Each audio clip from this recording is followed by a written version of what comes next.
بسم الله الرحمن الرحيم الحمد لله رب العالمين والصلاة والسلام على رسول الله وعلى آله وصحبه أجمعين رب اشرح لي صدري ويسر لي أمري واحلل عقدة من لساني يفقهوا قولي.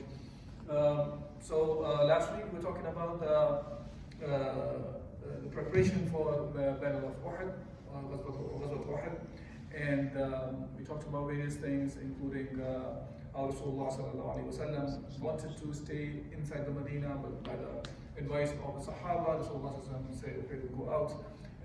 And then some of the Sahaba thought that they had made a mistake, hence they wanted to go back into Medina and fight, but Rasulullah had already put the armor on, and his statement was that once a Prophet puts the armor on, he does not take it off.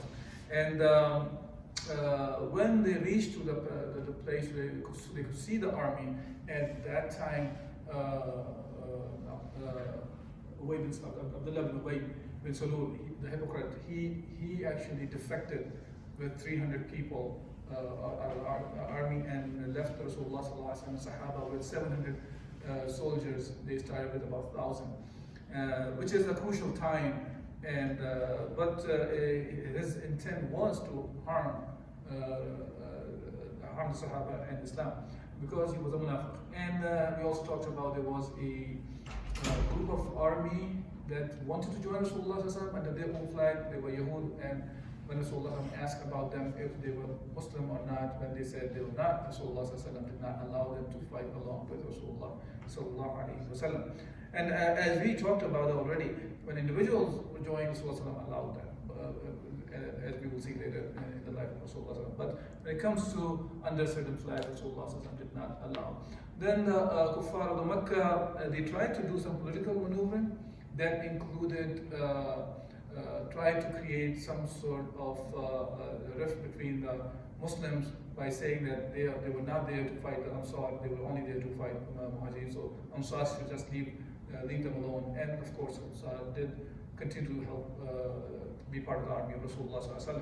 But that did not work, and then they tried to use Abdullah bin Salul and another person, Muhammad. We will talk about him as well, who was from the Mushrikeen of the Medina. And he tried to also incite some sort of a nationalism and try to hold up the Ansar not to fight along with Rasulullah, but then his trick did not work either. Okay, then today inshallah we'll talk about some of the combat that happened. And I really want to come today. I know I was expecting that there will be a smaller group of people today here because of next week is the final week. But I want to talk about that because at least we will have a stop at some point where it's a good stop. So at least we'll go up to the end of the Battle of Uhud here. So, and inshallah, if Allah permits, we will continue on next semester as well and finish it off this book. I'm not sure if we will do it in the summer. Maybe we can do online or something in the summer. We'll see. It's all up to you guys what you decide. But so today we'll try to finish off Uhud inshallah. So the combat by Rasulullah sallallahu alaihi wasallam, when both the parties approached each other and the fight was starting, as I mentioned before in the Battle of Badr as well, that they used to have duels first. Duels meaning a person will, one of the best fighters on one side will come out and ask the other side to send somebody to fight with them. And this was more of you can think of it as a morale booster for the side that wins. These kind of duels, and of course that can kind of create a sense of defeat for the other side before the general fight starts. So this is what they used to do, and this is what happened in this case as well. And from the Meccan side, before we talk about the combat, remember we talked about that from the Meccans, the flag bearers in general were the ones who were from Banu Abdullah. Abdullah, there were two sons of Qusay, one was Abdul Manaf and one was Abdullah. And I'm not going to go into detail of that, but at the end what happened was Rasulullah was from the family of Banu Abdul Manaf, and there were many Sahaba from Banu Abdullah as well, so there were many kuffar from both sides when we talk about these battles. And Mus'ab ibn Umair was from Banu Abdullah, from that family of the Quraysh. Now, when Talha bin Abi Talha Al-Abdari, he was the one who was the flag bearer or standard bearer of the Meccans, and who was a very famous fighter as well. And the Muslims nicknamed him as a ram of the battalion. So he was referred as a ram of the battalion, like that kind of a fierce fighter he was. So he challenged the Muslims, and in general, people refrained to fight with him because of the kind of a fighter he was. But Zubair bin Awam, radiallahu anh, the cousin of Rasulullah sallallahu alaihi wasallam, he came out, and he is the one who actually killed him very quickly. And Rasulullah sallallahu alaihi wasallam mentioned about when this incident happened. Rasulullah said, Allahu Akbar, Allah is the greatest, and Muslims explain, they also say Allahu Akbar. And then Rasulullah specifically said something about Zubair ibn Awwam radiallahu anhu. He referred to him as his Hawari. So he says, إن لكل نبي حواريا وحواري الزبير. Hawari is referred as the disciple, if you translate. And we know, if we are familiar with a bit of scriptures, even the Christian scripture, they talk about disciples all the time. So this is what Rasulullah refers as Zubair bin Awwam as his Hawari. Okay, and now, so this was the one who was killed. Talk about Talha bin Abi Talha Al-Abdari. He was killed. He was a flag bearer, and once one flag bearer dies, the next person in the family normally takes over the flag. And that's what it used to be from Banu Abdullah.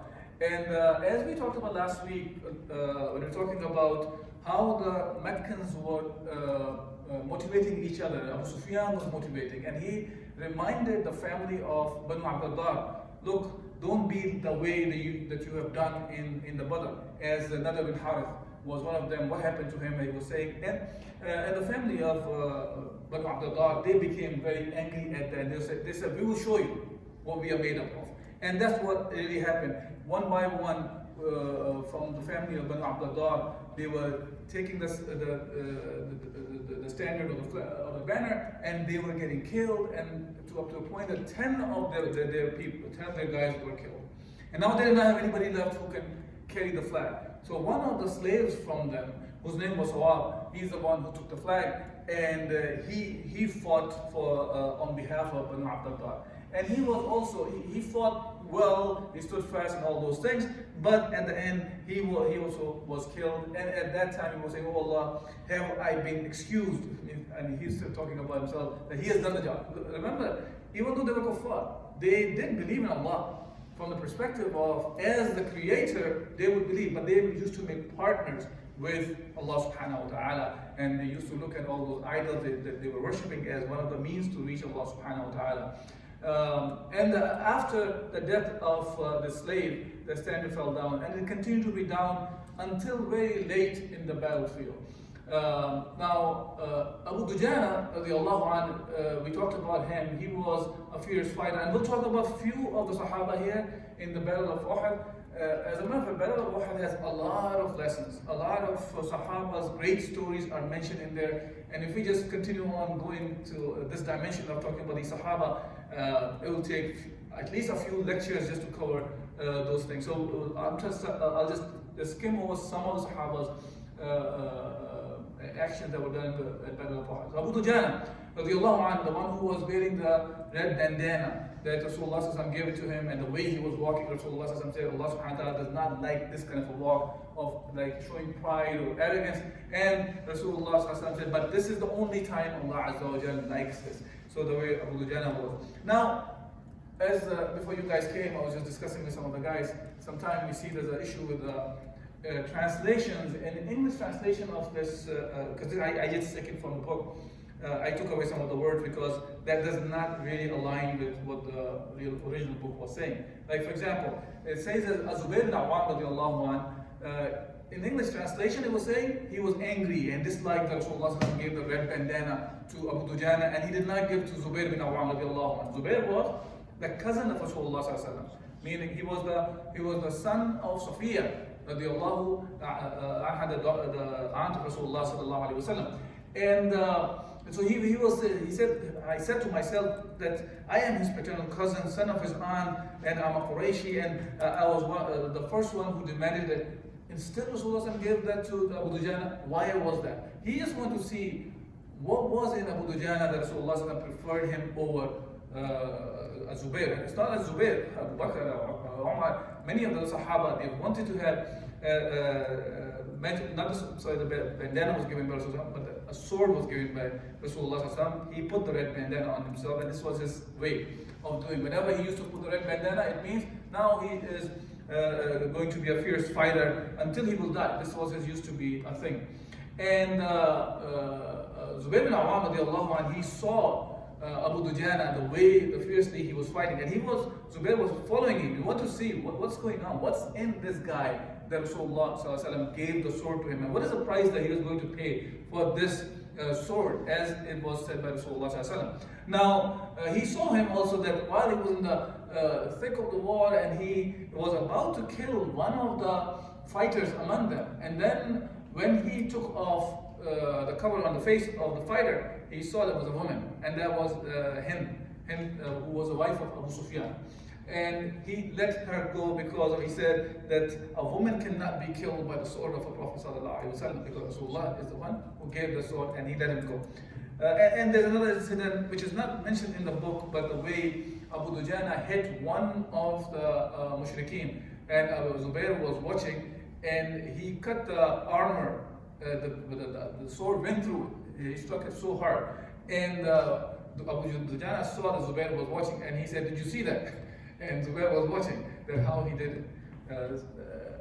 So that was Abu Dujana. Now, some of the things that happened, one of the incidents was the shahada of Asadullah Hamza bin Abdul Muttalib radiallahu anh.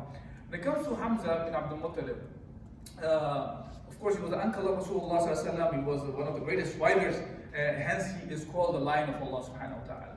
And what happened was one of the paternal uncles of Jubair bin Mut'am was injured in Badr, and he wanted to take the revenge.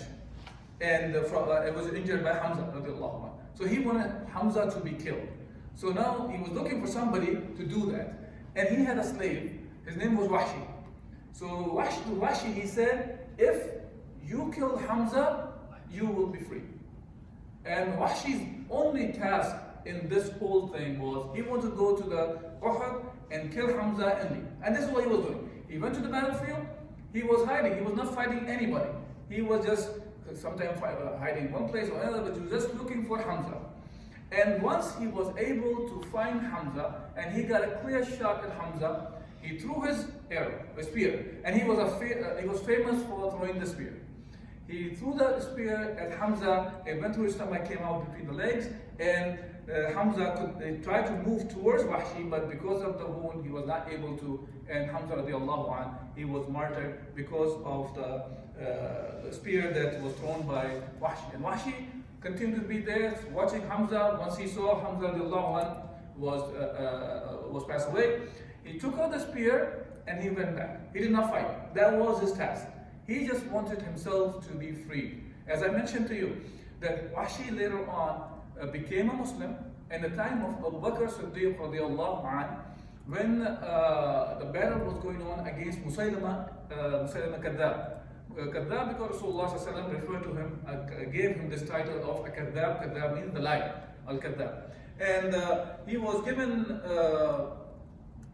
okay, so he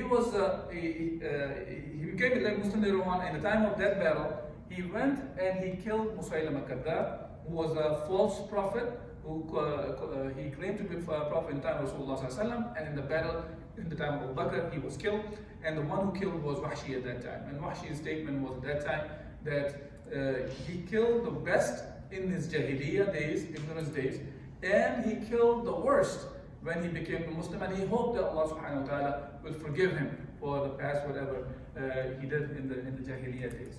And of course we know once a person becomes a Muslim, all the past sins are forgiven. Okay, now, after the death or the martyrdom of Asadullah, or the line of Allah subhanahu wa ta'ala, Hamza radiallahu anh, which was a great loss for the Muslims. The Muslims continued to have the control, and in that day, so Sahaba like Abu Bakr, Umar al-Khattab, Ali bin Abi Talib, Zubair al-Awwam, and many others. Talha bin Ubaidullah was actually, some of the Sahaba referred to him as Uhud. The day of Uhud belonged to Talha bin Ubaidullah. Talha bin Ubaidullah is another Sahabi who was from the 10 Sahaba to whom Rasulullah gave the glad tidings of the Jannah. But these are the ones who was able to control the situation even after the martyrdom of Umar Hamza radiallahu anhu. Now, another incident that happened in this battle was another Sahabi in Hanzala al-Ghasil, also is referred al-Ghasil al-Malaika as well. Ghasil al-Malaika as well. What means by Ghasil al-Malaika? He's the one who was bathed by the Malaika, the angels. Okay? And his story was, he was, number one thing, he is the son of, when we say Hanzala, his name was Hanzala bin Abi Amir. Abi Amir is the one to whom Rasulullah gave the title of Al-Fasiq. He is the one who is the real evildoer. Al-Fasiq, the transgressor, and he's the one, the same person who was Kuffar was using to create a rift between the Ansar and the Muhajirin. Yeah? Now, Abu Amir was that kind of person, but look at his son, Hanzala radiallahu anhu. He was a great Sahabi of Rasulullah sallallahu alayhi wasallam, and he was just newly married when he found out the call for the Battle of Uhud. And he was just recently married. He was in a state of impurity. In the morning he found out, and he ran towards the battlefield. He fought over there fiercely, and he was actually very close to killing even Abu Sufyan, but he was not able to. And then later on, he was martyred. He was martyred in the state of impurity, and we'll talk at the end when we next lecture or something for some of the people what happened to them after the battle. And he was because he died in the state of impurity, as one of the hadith of Rasulullah talks about, that he was bathed by the Malaika, by the angels. Hence, he was referred as Hanzala al-Ghasil or Hanzala Ghasil al-Malaika as well. Okay? And there's a lesson for us, of course, right? When I'm mentioning these stories, I'm assuming that inshallah we should be able to create a lot of lessons, understand the lesson from ourselves, or some of them I'll try to mention as well. What shows here is, even if you are recently married, or whatsoever situation you are in, that you try your best to do the acts that take you closer to Allah subhanahu wa ta'ala. Do not leave any chance of gaining any good deed, reward. Small or big, doesn't matter. Yeah? And you can see that when you're talking about battlefield, you just got married, there is a huge chance that you may not go back. You may not return back to your family. But Sahaba understood the purpose of life to that extent that did not matter to them, and they realized that the real purpose of life is a pleasure for Allah Azza wa Jalla, to worship Allah subhanahu wa ta'ala and to enter into Jannah. Hence, they sacrificed many, many things, and the result of that is we are sitting here talking about Islam. Okay? Okay. Now, there were 50 archers that Rasulullah placed in one of the places to protect the Muslims from kuffar to come from the back and attack the Muslims. And their job, as we talked in the last lecture as well, was to make sure that the kuffar do not attack from the back. And that was their job. And Rasulullah made Abdullah bin Jubair radiallahu anhu was the one who was, Jubair was the one who was leading that 50 people. And the instructions were very clear, and hence the Sahaba were protecting the Muslims. You know, most of the time we talk about the mistake they made, but let's talk about a little bit about that their job, what they really did before they made the mistake. So Khalid bin Walid, who was a non-Muslim at that time, he did not accept Islam yet, and he tried to attack with Abu Amir al-Fasiq, with his help, tried to attack the Muslims 3 times from the back. He tried to come from the back, but these 50 archers were able to push them away. So they continued to do that until they made a mistake at one point when they thought of it, the Muslims have won the battle. And this is what happened, that when the general battle started and the Muslims did take over pretty much the army of the Kuffar. But these 50 archers, what they did was they thought of it that the Muslims have won the battle. And hence, they went towards the collecting the spoils of war. And this is the time, this is a mistake they made, because Rasulullah ﷺ has not allowed them, they did not give them the permission to, to leave their position. And they did leave the position. And Abdullah bin Jubair, he continued to warn them, do not do that. And only 10 of them stayed with him, 40 of them left.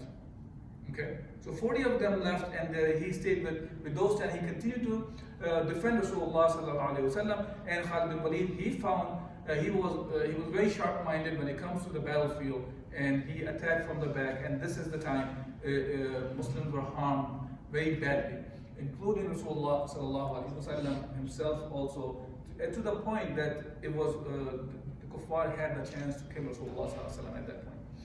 They were not able to, of course. And when when Khalid bin Walid and Ikrimah bin Abi Jahl was also along with him, and of course Abu Amr al-Fasiq. So when they attacked from the back, and there's one the Kuffar was in the front as well, and now the Muslims are attacked from the back. And in the back, Rasulullah sallallahu alaihi wasallam was there with some of the Sahaba, and now Rasulullah sallallahu alaihi wasallam was under attack directly at this point. Now Rasulullah had only two options at this point. One, to flee for his life and abandon his army, which means that the army will be doomed. Okay? And the second option he had was to take action and risk his life. And Rasulullah sallallahu alaihi wasallam took the second option. And now Rasulullah was protected by those the remaining 10, 11 guys that were with Abdullah bin Jubair, and they were defending Rasulullah sallallahu alaihi wasallam continuously. But at that time, Rasulullah did not stay there only, but Rasulullah started calling the Muslims up, because he could not have, the number of people Rasulullah had around him, they could have not been able to prevent themselves from the number of people who were attacking them from both sides. So now Rasulullah started calling the Sahaba towards him. And when he started calling them, the call was not only for the Muslims, of course, the Kuffar were able to hear Rasulullah as well. When they heard the voice of Rasulullah, everybody started going towards Rasulullah. Now Rasulullah's life was in great danger. But Rasulullah took this chance, because that was the only way was there for him to protect himself and the Muslim army as well, to gather them around, because there was a rumor was also spread that Rasulullah was martyred, as we will see later on. Now, when this happened, the Muslims actually were divided into three camps. One camp was, the first one was who were only interested in themselves. So they want to run away, as a matter of fact, towards Medina. Okay? And the book does not talk about that. There are many other books have this, because this book is about Seerah of Rasulullah. By the way, one of the person who was among them was a great Sahabi of Rasulullah. That was Uthman bin Affan radiallahu anhu. So Uthman ran away along with these Sahaba. Now, many of the people who hate Uthman, or they keep the grudge against Uthman bin Affan radiallahu anhu, what they say, they refer to him as, okay, look, he was a weak person, he ran away from the battle of Uhud. He did not participate in Badr. We already talked about the Badr. What the situation was, he was taking care of the daughter of Rasulullah and his wife, Ruqayyah, and she passed away. And Rasulullah actually considered him as the one who was a participant of Badr, because he gave him a share from the spoils of war. Now in this case, yes, it was a mistake by Uthman, it was a mistake by those Sahaba as well. Allah Azza wa Jal forgave them, and Allah subhanahu wa ta'ala revealed the verses about their forgiveness. If Allah has forgiven them, doesn't matter. Right? I mean, who are we to hold grudge about anybody? Allah subhanahu wa ta'ala forgive them, and that's what it's about. So this group of people who made the mistake like that, Allah subhanahu wa ta'ala later on forgive them. Second group were those who returned to the battle, but mixed with, they got mixed up with the mushrikeen. And they got mixed up to the point they started fighting with, they were fighting and did not even realize that they started fighting with the Muslims as well. In this whole mess, some of the Muslims were killed by the Muslims because they could not distinguish between the Muslims and the non-Muslims. And the third group was the one who cared nothing but to protect Rasulullah sallallahu alaihi wasallam, and they continue to be around Rasulullah sallallahu alaihi wasallam, and they continue to fight the kuffar as they were supposed to be fought. Okay. Now, in this, as I was saying, in this whole mess that was happening, the father of Hudayfa bin Al-Yaman. So Al-Yaman, he was about to be killed by other Muslims, the second group I was talking about, and he starts screaming to them, "O servant of Allah, beware, this is my father, this is my father." And the people did not realize, and they ended up killing him. And Hudayfa said, "May Allah forgive you," and forgave them. Because he realized it's not that they were after his father, it was more of the situation the Muslims were in. And they ended up killing some of the Muslims, including Hudayfa bin Al-Yaman's father, Al-Yaman. And one of the reports says, Urwa said, "By Allah, from the time on, Hudayfa has always been blessed and wealthy till he died." Why? Because he forgave the Muslims. Even though he was offered to have the blood money. As we know in Islam, if somebody is killed by mistake, then the blood money is supposed to be paid. Okay, that's what we're talking about, by mistake if somebody is killed. And in this case, of course, it was accidentally, he was killed, and the blood money was offered. He did not take the blood money, and he said that should be spent in the charity. Okay, now, in this whole mess was going on, one of the rumors that happened was that Rasulullah sallallahu alaihi wasallam was killed. Now, this is the one that caused a lot of confusion among the Muslims, and when somebody heard that Muhammad sallallahu alaihi wasallam has been killed, and the moment this started, many of the Muslims actually they were thinking of going back to Abu Sufyan and ask for help, because they thought of it. What's the purpose of life now when Muhammad sallallahu alaihi wasallam is no more?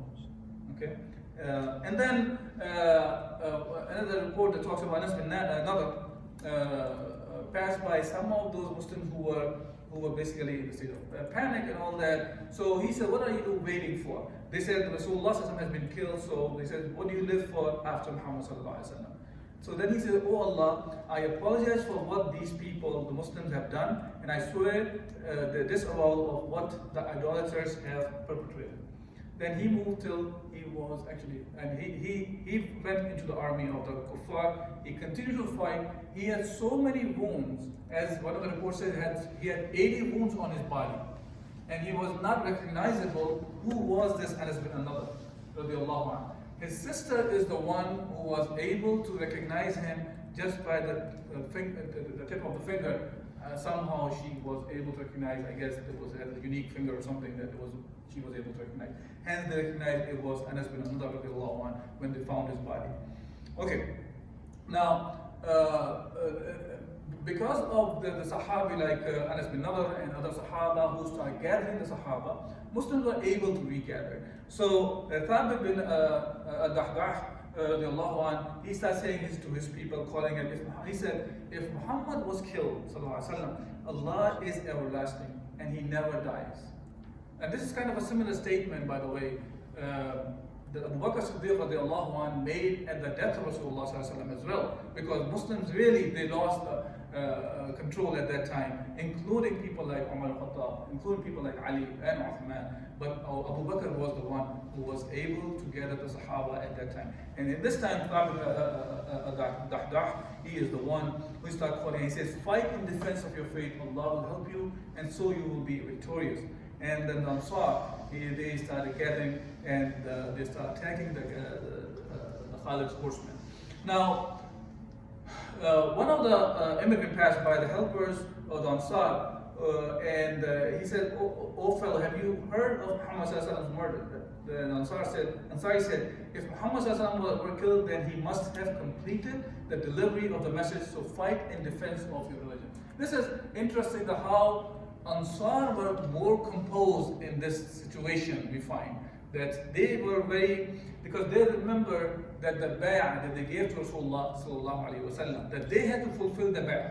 They had to take care of it. Even the Sahabi Abdullah bin Jubair al-Ansari, again, he was Ansari again, the one who was the leader of those 50 people. He is not the one who left the post. Other people left the post. He continued to be around Rasulullah sallallahu alaihi wasallam. And these are the kind of boldness from the Sahaba. They were able to gather the Muslims, and the Muslims were able to stand firm. Okay. Now, and of course, in this whole situation, Rasulullah sallallahu alaihi wasallam's life was in danger, and Rasulullah sallallahu alaihi wasallam, he started calling the Sahaba towards himself, and those Sahaba who were with Abdullah bin Jubair, they were protecting Rasulullah sallallahu alaihi wasallam, and out of those 9, 7 were Ansar, and these 7, one by one, they were martyred.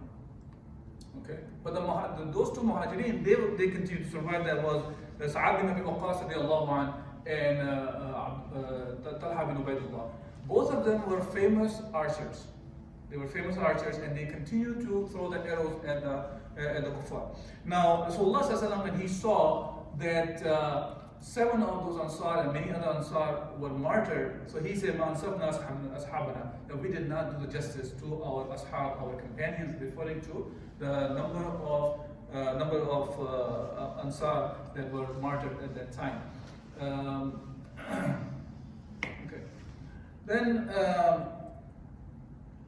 when the kuffar, they saw Rasulullah sallallahu alaihi wasallam, including Utbah bin Waqqas, he started pelting, throwing stones at Rasulullah sallallahu alaihi wasallam. And one of the stones hit Rasulullah sallallahu alaihi wasallam face, and one of his teeth, which is the lower canine, and the front teeth and the front tooth was injured, was broken in this battle, and his lower lip was wounded as well. And besides that, the Rasulullah was also attacked by Abdullah bin Shihab al-Zuhri, who cleaved his forehead.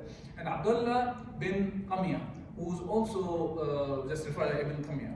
This Abdullah bin Qamiyah, Qamiyah means a humiliated woman, and he was a very strong man. He was a fighter, and he struck Rasulullah sallallahu alaihi wasallam with his sword. And because of the armor, Rasulullah sallallahu alaihi wasallam was protected, but it did give him a big blow on his cheek. And actually, the armor went into the cheek, and later on, Sahaba, they pulled him out from his cheek. So Rasulullah sallallahu alaihi wasallam was harmed very badly in this battle. And Ibn Qamiyah, when he hit Rasulullah sallallahu alaihi wasallam, he said, "Take this stroke from me, that I am Ibn Qamiyah." And he thought as if he killed Rasulullah sallallahu alaihi wasallam, not because of this incident only, because of another incident that we'll talk in a minute as well. And Rasulullah sallallahu alaihi wasallam said to him, "May Allah humiliate you." And Ibn Qamiyah was a humiliated person. And then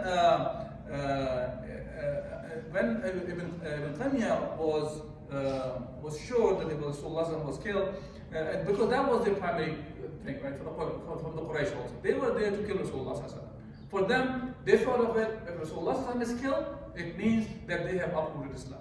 Because they saw it very clearly. Islam was there because of Rasulullah, and they were after Rasulullah. Now, Sa'ad bin Abi Waqqas and Talha bin Ubaidullah, these 2 Sahaba, they continue to protect Rasulullah sallallahu alaihi wasallam. And Talha bin Ubaidullah radiallahu anh, actually Rasulullah first, he threw a quiver of arrows towards Sa'ad bin Abi Waqqas. And he said to him that, shoot an arrow, Sa'ad. And so this is, Rasulullah has used this for Sa'ad bin Abi Waqqas specifically about, "May my father and mother be sacrificed for you." This is a honor for Sa'ad bin Abi Waqqas that Rasulullah bestowed on him, that at that time Rasulullah said, "May my father and mother both be sacrificed for you." And this Rasulullah has never gathered both the parents except in this case of Sa'ad bin Abi Waqqas. The statement like this. Okay. Another version, Qais bin Abi Hazim says that I saw the hand of Talha paralyzed. That was because he protected Rasulullah with it in Uhud battle. So Talha bin Ubaidullah was the other Sahabi, was around Rasulullah when most of the Sahaba were gone. And about the Talha, Rasulullah said, "He who desires to see a martyr walking on the ground, let him look at Talha bin Ubaidullah." Because Talha bin Ubaidullah was not martyred. He did not die in this, but he was paralyzed. One side of the body was paralyzed. And Abu Dawood mentions about that whenever Uhud day battle was mentioned, Abu Bakr used to say that was Talha's day. Talha radiallahu, Talha bin Ubaidullah radiallahu anh, he protected Rasulullah sallallahu alaihi wasallam fiercely at this point. There were many other incidents of protecting Rasulullah sallallahu alaihi wasallam were mentioned. I will let you guys go over again by yourself. I just want to mention one more, which is important, which is Ammara radiallahu anha. Her name was Nusayba bint Ka'b. She was a fierce fighter. She protected Rasulullah sallallahu alaihi wasallam as well in the Uhud. And Nusayba almost killed Ibn Qamiya as well. But Ibn Qamiya was able to survive, even though she hit him gave him about 12 wounds from her sword. Ammara radiallahu an, she was the sister of Abdullah bin Ka'b, a famous Sahabi. They were the children of a famous Sahabi, Ka'b bin Malik radiallahu an, which we'll talk about that when we get to Tabuk more, even though he had his own role in Uhud as well. But in Tabuk we'll talk about him, how he was at the end, all his sins were forgiven because of his truthfulness. Okay, now the Mus'ab ibn Umair radiallahu an is the Sahabi who brought Islam to Medina after Rasulullah sent him to do the tabligh in Medina, and was able to get enough people to become Muslim that Rasulullah migrated with the Sahaba and established Islam over there in the form of a political entity and in the form of a state. Now, Mus'ab ibn Umair was the flag bearer on the side of Rasulullah. Again, he was also from Banu Abdul Dar. Remember that. So, but it had nothing to do with being from Banu Abdul Dar. Rasulullah gave him the standard and he was carrying it. And while he was protecting Rasulullah with the flag, his right arm was cut off, and then he was attacked, and his left arm was cut off as well. And it was done by Ibn Qamiya. And then Mus'ab ibn Umair, he held up the flag with the rest of whatever the arm were left in the neck, and then he was martyred by Ibn Qamiya. Now, Ibn Qamiya, he thought he killed Rasulullah here because Mus'ab ibn Umair, he had a lot of resemblance with Muhammad sallallahu alaihi wasallam. And because of that, he thought that as if he killed Muhammad sallallahu alaihi wasallam. And that created a lot of confusion among the Muslims, as we mentioned already. Now, Ubay bin al-Khalaf, he was one of the leaders of the Kuffar, and when he came to close to Rasulullah sallallahu alaihi wasallam, and Rasulullah sallallahu alaihi wasallam told him, let him fight with. Rasulullah wanted to fight with him directly. And when Rasulullah attacked him with a sword, it barely, actually there was just some space between the armor and the helmet they wear on the head, and he was able to, the sword went through it and touched the neck, and there was a scratch came to his neck. And Ubay bin Khalaf, he was so scared about that scratch that he was saying, Muhammad killed him. Muhammad killed him. And he went back to the Meccans, and they looked at it and they said, this is just a scratch. And Ubay bin Khalaf said, no, Muhammad has killed me. Even if he would have spit on me, he would have killed me, because he said so, that he will be killed. And Ubay, this is the thing about even the Kuffar, they were very well aware of the truthfulness of Muhammad sallallahu alaihi wasallam. He would not lie, they know that. And they knew that when Rasulullah said that he will kill him, they knew that he will be killed. And Ubay he had the yaqeen, he had the certainty that he will be killed. And as a matter of fact, the kind of a pain that he went through because of that scratch that he got on his neck, he died because of that scratch. And there's a hadith of Rasulullah sallallahu alaihi wasallam that talks about that the person who kills a prophet or killed by a prophet, they're both people of Jahannam. So, of course, that means Ubay bin Khalaf was also from the people of the Jahannam. Yeah, I know I took too much time, but I want to just finish this section. Battle of Uhud was ended later on because now the Rasulullah was able to go back to Iraq, and the Muslims were gathered around Rasulullah, but at the same time, the Kuffar of the Makkah, they thought of it, they had killed Rasulullah. So for them, they had done their task and they start moving back. Now, so I'll just skip through that. And then when the Meccans were returning, Rasulullah dispatched Ali bin Abi Talib to trace them out, make sure that they really have returned. They will not return back and attack Medina. So he gave him clear instructions. If you see them, that they are mounted on the camels and the horses, that means they are really going back to Mecca. But if you see them, they are only on the horses and not using the camels to be returning back, then it means that they are trying to come back to and attack Medina. And Ali radiallahu anhu, he went back and he saw that they were mounted on camels and as well and leaving the horses unmounted. So that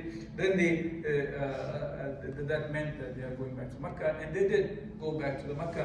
We will talk about a little bit more that there was some conversation that did happen between Rasulullah sallallahu and the Sahaba and Abu Sufyan about this battle, but that is not considered as Battle of Uhud by some of the historians. They refer to it as a different name. Okay, so we'll inshallah stop here, and we'll talk about the results of Uhud inshallah when we come back after this semester. Whatever is decided, we'll go along with that. If we're going to continue in summer, that will be online, or we will come back inshallah next semester. Whatever Allah wills, we'll go along with that inshallah. Jazakumullah khairan. If there's any questions or comments, inshallah, I will try to answer them.